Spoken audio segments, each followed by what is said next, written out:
famílias, tudo bem com vocês? Hoje eu venho falar aqui de um assunto bem importante, que é a musicalização infantil e muitas dúvidas que surgem das famílias, né? Tem muitas famílias que me procuram e dizem, meu filho tem 3 anos, meu filho tem 2 anos, meu filho tem 3 anos e meio, quer aprender bateria, quer aprender violão, né?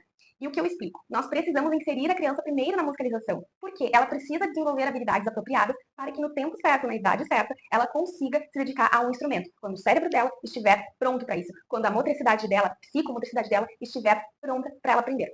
Uma criança de 2, 3 anos, ela não tem a memória desenvolvida, a mente, a cognição, né, a mente desenvolvida, ela não tem os movimentos ainda desenvolvidos, né, completos, né. Inclusive, ela não tem nem tipo de autonomia ainda para estudar. Então, são muitas etapas que essa criança precisa percorrer. O que a gente já insere a criança, por exemplo, na leitura? Não, ela precisa ser alfabetizada. Por isso que a musicalização, a gente pode pensar aí como uma espécie de iniciação, né? É a iniciação musical, a alfabetização musical, vamos dizer assim.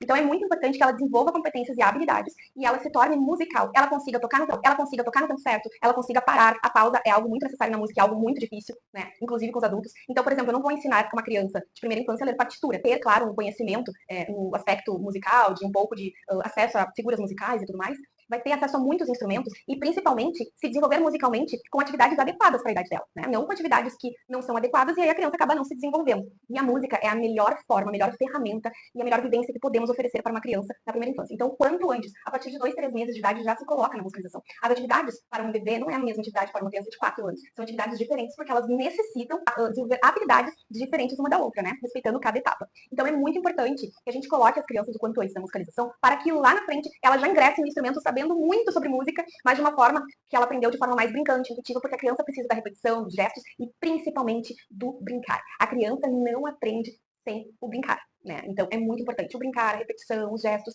e principalmente oferecer um ambiente, né, propício, com um profissional adequado, um profissional que tenha conhecimento, né? Porque a musicalização não é um passatempo, a musicalização não é cantar musiquinha. Ela tem um plano de aula, ela tem um planejamento por parte do professor que deve ser formado em música de preferência. Espero que tenham gostado e até breve.